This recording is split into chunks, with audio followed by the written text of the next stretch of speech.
گل کیا جس نے،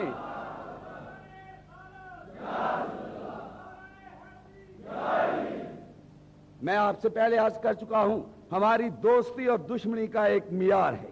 ہمارا جھگڑا نہ زن کے لیے ہے، نہ زر کے لیے ہے، نہ زمین کے لیے ہے. لیکن جو خدا اور مصطفیٰ کے دشمن ہیں وہ ہمارے کبھی دوست ہو سکتے؟ وہ کبھی ہمارے دوست ہو سکتے؟ ہمارے دوست وہی ہیں جو خدا کی وحدانیت کے ماننے والے ہیں. ہمارے دوست وہی ہیں جو ختم نبوت کا اقرار کرنے والے ہیں. ہمارے دوست وہی ہیں جو اللہ اکبر کی صدائیں بلند کرنے والے ہیں. اور ہمارے دوست وہی ہیں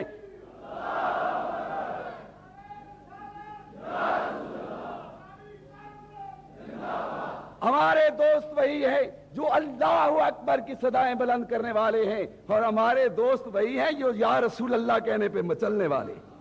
نعرہ تکبیر، نعرہ رسالت.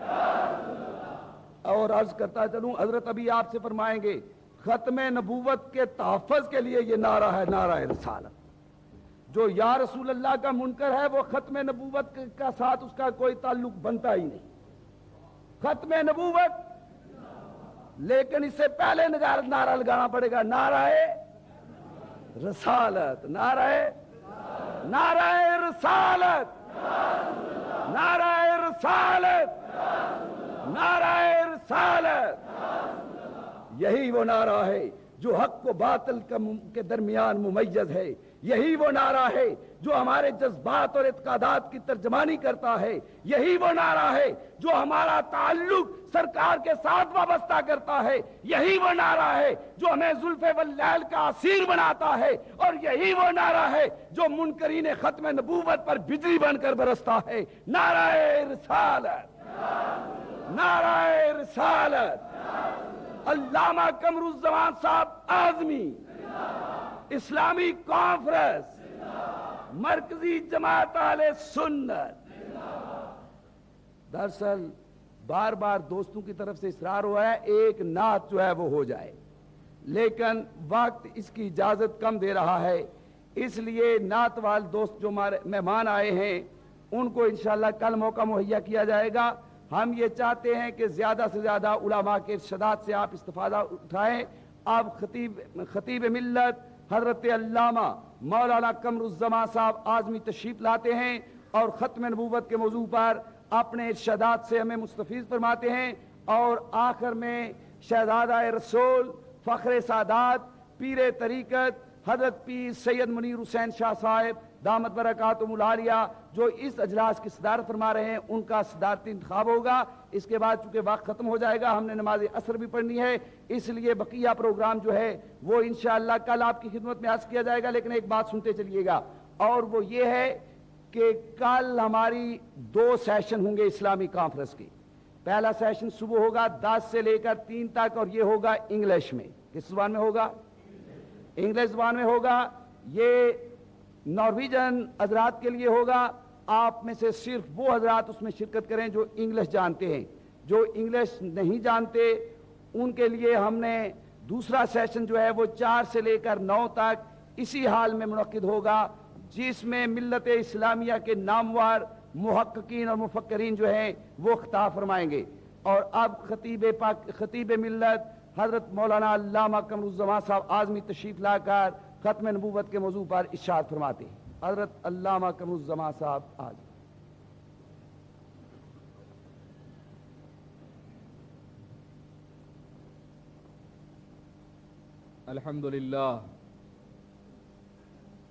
الحمدللہ الذی فضل سیدنا و مولانا محمدا صلی اللہ علیہ وسلم علی العالمین جميعا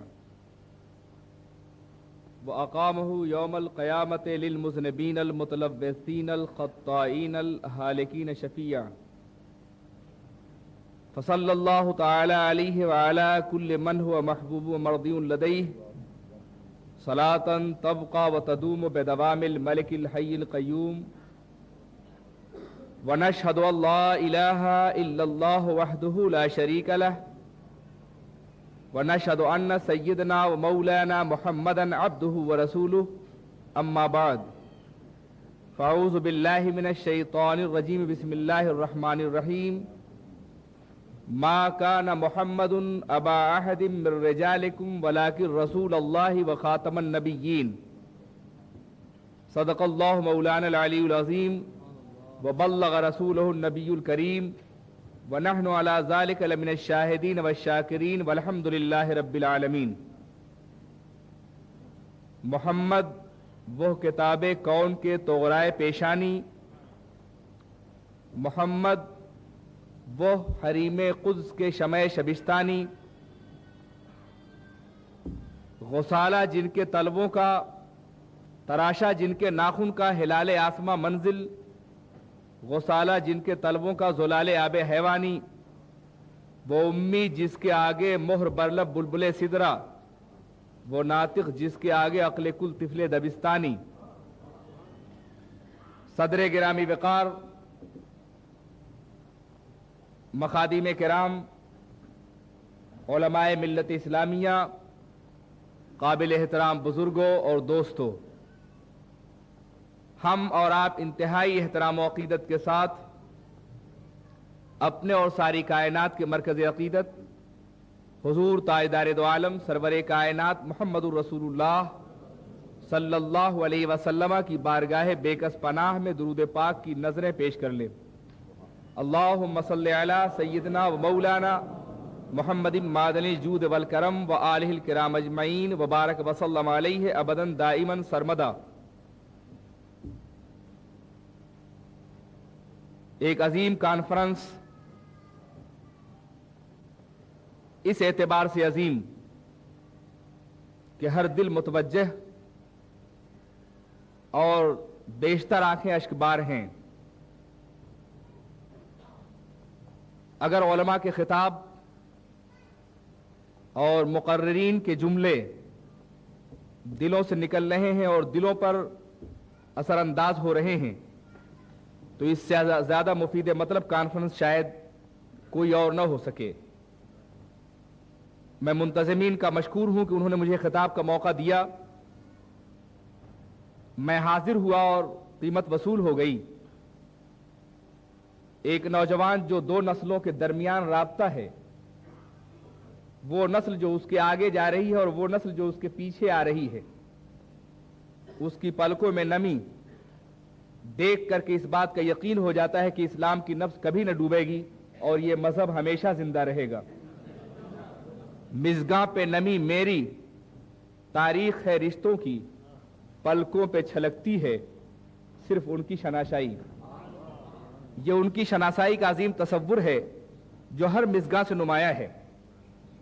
آج کام کرنے کا تو یہ تھا کہ حضرت علامہ صرف یہ عنوان دیتے کہ ہم یورپ میں اسلام کا کام کس طرح کر سکتے ہیں، لیکن برا ہو فتنہ سامان روزگار اور فتنہ گرانے زمانہ کا کہ جنہوں نے ایک طرف ہمیں الجھانے کے لیے اپنی فکر کی کہ روڑے ہماری راہ میں ڈال دیے ہیں اور جس کے نتیجے پر ہم تیزی کے ساتھ مثبت طور پہ آگے بڑھنے کے بجائے ہم پہلے دفاع کر رہے ہیں اور پھر آگے بڑھ رہے ہیں، لیکن یہ بھی بے پناہ ضرورت ہے۔ ایک دعوت کی تحریک سے وابستہ ہونے کی بنیاد پر میرا مزاج دعوتی ہے۔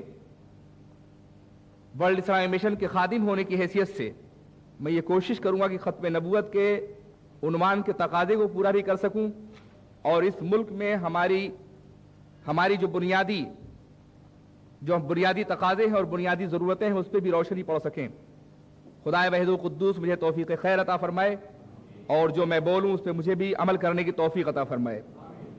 عزیزان ملت اسلامیہ، آپ انبیاء کرام کی تاریخ کا مطالعہ کریں تو آپ کو معلوم ہوگا کہ دنیا میں جب بھی ظلم پھیلا، دنیا میں جب بھی بدکرداری پھیلی، دنیا میں جب بھی گناہ پھیلا، دنیا میں جب بھی بے راہ روی پھیلی، دنیا میں جب بھی خطائیں پھیلی تو اللہ تبارک و تعالیٰ نے کسی پیغمبر کو مبعوث فرمایا۔ میں ظلم اس مفہوم میں بول رہا ہوں جو ہماری درسگاہوں میں پڑھایا جاتا ہے۔ الظلم وضع الشیء علی غیر محلہ، کسی چیز کو اس کے مقام سے علاوہ ہٹا کر کے کسی دوسرے مقام پہ رکھ دینے کا نام ظلم ہے۔ ٹوپی سر پہ رکھی جاتی ہے، پیروں میں پہن لیا جائے تو یہ ظلم ہے۔ روٹی کھائی جاتی ہے لباس بنا لیا جائے تو یہ ظلم ہے. پیشانی اللہ کی بارگاہ میں جھکانے کے لیے ہے, اغیار کے سامنے جھکائی جائے تو یہ ظلم ہے. بہرکیف جب بھی دنیا میں ظلم پھیلا تو انبیاء کرام تشریف لائے, مگر میرا اپنا مطالعہ جہاں تک میری رہنمائی کرتا ہے, میں یہ عرض کرنے میں باک محسوس نہیں کرتا کہ ابتدائے ظلم میں انبیاء کرام تشریف نہیں لائے. جب تک قوموں میں ظلم کے ساتھ احساس ظلم موجود رہا, برائیوں کے ساتھ برائیوں کا احساس موجود رہا, بد کرداریوں کے ساتھ یہ حس زندہ رہی کہ وہ گناہ کر رہے ہیں, اس وقت تک انبیاء کرام تشریف نہیں لائے. لیکن جب کسی قوم پر کوئی ایسا وقت آیا کہ ظلم تو موجود رہا مگر احساس ظلم فنا ہو گیا, برائیاں تو موجود رہی مگر برائیوں کا احساس فنا ہو گیا, گناہ تو موجود رہے مگر گناہ ثواب بن گئے, خطائیں تو موجود رہی مگر خطاؤں کا احساس فنا ہو گیا, تب انبیاء کرام احساس کی دولت دینے کے لیے آئے. اس لیے کہ انسان کا احساس خود انسان کی ہدایت کے لیے کبھی کبھی کافی ہوتا ہے. کسی نے کی تھی سجدوں کی شکایت, مدتیں گزری, عرق آلودہ ہے اپنی جبین انفعال اب تک. قمر الزما سے کسی نے اس کے ناکردہ سجدے کی شکایت کی تھی, لیکن آج بھی جب اسے اپنے ناکردہ سجدے کا خیال آتا ہے تو پیشانی میں انفعال کے ہزاروں سجدے تڑپتے ہوئے نظر آتے ہیں. اس لیے کہ ابھی اس کا احساس زندہ ہے, ابھی اس کا احساس مردہ نہیں ہوا ہے. انبیاء کرام احساس کی زندگی کے لیے جلوگر ہوئے, انبیاء کرام احساس کی دولت دینے کے لیے جلوگر ہوئے, انبیاء کرام دلوں کو زندہ کرنے کے لیے جلوگر ہوئے. انبیاء کرام کی تشریف آوری کا بنیادی مقصد یہ تھا کہ انسان صراط مستقیم سے اتنا بھٹک گیا ہے کہ اب پلٹ آنے کے تمام امکانات معدوم ہو چکے ہیں, اس لیے اسے پلٹایا جائے, اسے واپس کیا جائے, اسے روکا جائے. عزیزان ملت اسلامیہ, جب ہزاروں سال سے پروردگار عالم کی یہ سنت مبارکہ رہی, یہ سنت الہیہ محسوس ہے کہ جب بھی دنیا میں ظلم پھیلا تو انبیاء کرام تشریف لائے, جب بھی دنیا میں برائی پھیلی تو انبیاء کرام تشریف لائے, جب بھی دنیا میں بد کرداری پھیلی تو انبیاء کرام تشریف لائے. تو پھر اب انبیاء کرام کیوں تشریف نہیں لائیں گے؟ یہی وہ مقام ہے جہاں ایک قادیانی آ کر کے ذہنوں کو ٹھوکر دیتا ہے. اگر ظلم دور کرنے کے لیے انبیاء کرام تشریف لائے, برائیاں دور کرنے کے لیے انبیاء کرام تشریف لائے, بد کرداریاں دور کرنے کے لیے انبیاء کرام تشریف لائے, خطائیں دور کرنے کے لیے انبیاء کرام تشریف لائے, جرائم دور کرنے کے لیے انبیاء کرام تشریف لائے, نا خدا پرستی دور کرنے کے لیے انبیاء کرام تشریف لائے, پیشانی کا مقام متعین کرنے کے لیے انبیاء کرام تشریف لائے, تو کیا دنیا سے ظلم کا خاتمہ ہو گیا ہے؟ کیا دنیا سے برائیوں کا خاتمہ ہو گیا ہے؟ کیا دنیا سے بد کرداریوں کا خاتمہ ہو گیا ہے؟ کیا دنیا سے گناہوں کا خاتمہ ہو گیا ہے؟ کیا پیشانیاں آج بھی نہیں بھٹک رہی ہیں؟ کیا سجدے آج بھی آوارہ نہیں ہیں؟ کیا شرف انسانی سے آج بھی نہیں کھیلا جا رہا ہے؟ کیا آبرو انسانی پہ آج بھی ہاتھ نہیں ڈالا جا رہا ہے؟ کیا آج بھی انسانوں کی آبرو کا دامن چاک نہیں ہے؟ کیا آج بھی سروں سے چادریں نہیں کھینچی جا رہی ہیں؟ کیا آج بھی عصمتوں سے کھیلا نہیں جا رہا ہے؟ کیا آج بھی شرف انسانی کے منافی کام نہیں کیے جا رہے ہیں؟ کیا آج بھی بیواؤں کی آہیں بلند نہیں ہو رہی ہیں؟ کیا آج بھی کمزوروں کے نالے باب اجابت الہی کو کھٹکھٹا نہیں رہے ہیں؟ کیا آج بھی دنیا میں انسانوں کی پیشانی خدا پاک کے راستے سے بھٹک کر کے اباطیل کے سامنے سجدہ ریز نہیں ہے؟ اگر ظلم آج بھی موجود ہے تو نبی کو آج بھی جلوگر ہونا چاہیے. یہ کیا معاملہ ہے کہ ظلم تو موجود ہے مگر نبی جلوگر نہیں ہوگا, برائیاں تو موجود ہیں مگر نبی جلوگر نہیں ہوگا, خطائیں تو موجود ہیں مگر نبی جلوگر نہیں ہوگا, کفر کی وادیاں آج بھی موجود ہیں مگر نبی جلوگر نہیں ہوگا, ظلمتوں کی تاریکیاں آج بھی موجود ہیں مگر نبی جلوگر نہیں ہوگا.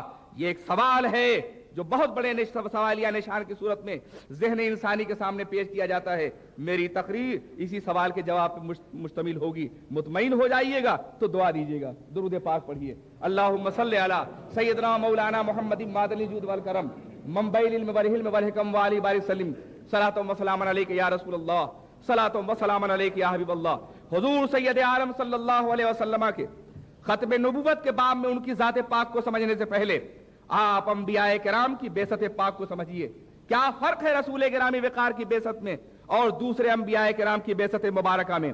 حضرت آدم بھی نبی ہیں, جناب نوح بھی نبی ہیں, جناب موسیٰ بھی نبی ہیں, جناب شعیب بھی نبی ہیں, جناب ہود بھی نبی ہیں, جناب صالح بھی نبی ہیں, سیدنا عیسیٰ بھی نبی ہیں. لا نفرق بین احد من رسلی, ہم تمامی انبیاء کرام پر ایمان لاتے ہیں, مگر فرق مراتب کے اعتبار سے خود سرور کائنات محمد الرسول اللہ صلی اللہ تعالی وسلم نے کچھ وضاحتیں ارشاد فرمائی ہیں. اللہ کے رسول نے ارشاد فرمایا, مجھے امتیاز بخشا گیا ہے اس کائنات میں چند چیزوں پر. یہ پوری زمین میرے لیے سجدہ گاہ بنائی گئی ہے, میں تمام کائنات کے لیے نبی بنا کر کے بھیجا گیا ہوں, میں پیغمبر ہوں اور میرے بعد کوئی اور نبی تشریف نہیں لائے گا. یہ میزات ہے کہ جن کی بنیاد پہ ہم رسول پاک کی مقدس سیادت عامہ اور ان کی نبوت مطلقہ کا جائزہ لیں گے.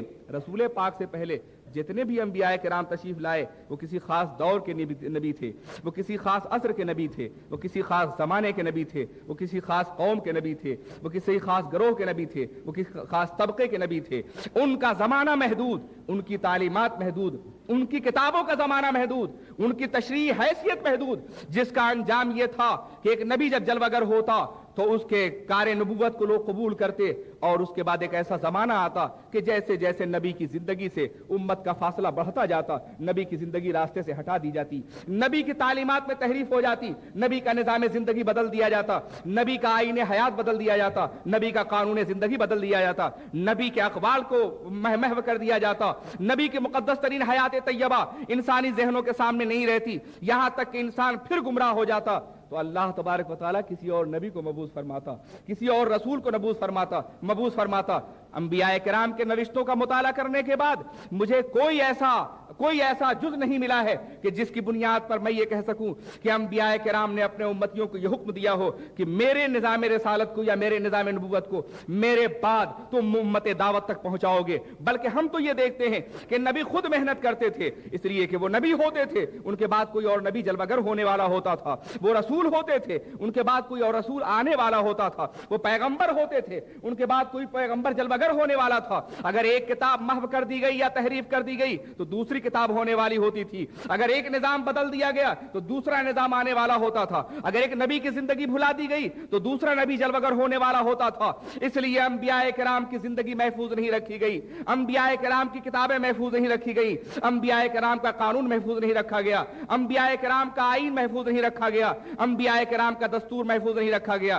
رسول سے پہلے انبیاء کرام کے مقدس ترین زندگیوں کو لے کے آگے بڑھنے والے طبقوں کا تقریباً وجود ناپید ملتا ہے. ماننے والے ملتے ہیں, حواری ملتے ہیں, تسلیم کرنے والے ملتے ہیں, ان کے نظام کو قبول کرنے والے ملتے ہیں. اور آج کچھ لوگ بربنائے غلط فہمی اپنے نظام کو تبلیغی بنانے کی کوشش کر رہے ہیں, یہ ان کا اپنا ذہن ہے. مگر حضرت عیسیٰ کی زندگی میں دکھاؤ, جناب موسیٰ کی زندگی میں دکھاؤ, جناب نوح کی زندگی میں دکھاؤ, جناب شعیب کی زندگی میں دکھاؤ, جناب ہود کی زندگی میں دکھاؤ, جناب سلیمان کی زندگی میں دکھاؤ, جناب داؤد کی زندگی میں دکھاؤ کہ ان کے تبلیغی مشن کو آگے لے کر کے بڑھنے والے بعد میں آگے بڑھے ہیں یا ان کے کاس کو آگے بڑھانے والی کوئی امت خیر موجود رہی ہے. مگر سرور کائنات محمد الرسول اللہ صلی اللہ تعالی علیہ وسلم کے بعض ظلم موجود ہوگا, برائیاں موجود ہوں گی اور گناہ موجود ہوں گے, خطائیں موجود ہوں گی. نبی تو جلوہ گر نہیں ہوگا مگر وارث نبی جلوہ گر ہوگا, نبی تو جلوہ گر نہیں ہوگا مگر مجدد تشریف لائے گا, نبی تو جلوہ گر نہیں ہوگا مگر مجتہد جلوہ گر ہوگا, نبی تو جلوہ گر نہیں ہوگا مگر قانون اسلامی کو لے کے آگے بڑھنے والا جلوہ گر ہوگا. پتہ چلا کہ سرور کائنات سے پہلے جو ذمہ داریاں عام پیغمبران کرام کی تھی, رسول پاک کے ختم نبوت کے منصب کے بعد وہ ذمہ داری امت کے علماء کے سر ڈالی گئی, امت کے اکابرین کے سر ڈالی گئی. لیکن امت کے علماء کس بنیاد پر کام کر سکتے تھے؟ ان کے لیے کوئی واضح لائحہ عمل ہونا چاہیے تھا. ہم اندھیروں کے پجاری نہیں اور نہ اندھیروں میں بھٹکنے والے ہیں, ہم اجالوں میں سفر کرنے والے انسان ہیں. اس لیے اللہ تبارک و تعالیٰ نے ہمارے اوپر یہ احسان فرمایا کہ چونکہ میرا نبی آخری نبی ہے, اس کے بعد کوئی اور نبی جلوہ گر نہ ہوگا, میرا رسول آخری رسول ہے, اس کے بعد کوئی اور رسول نہ آئے گا, اس لیے اس کے کتاب بھی آخری کتاب ہوگی, اس کے بعد کوئی کتاب نہ آئے گی, اس کا نظام بھی آخری نظام ہوگا, اس کے بعد کوئی نظام نہ آئے گا. اور کتابوں کے لیے اللہ نے یہ ذمہ نہیں لیا کہ میں اس کتاب کی حفاظت کرنے والا ہوں,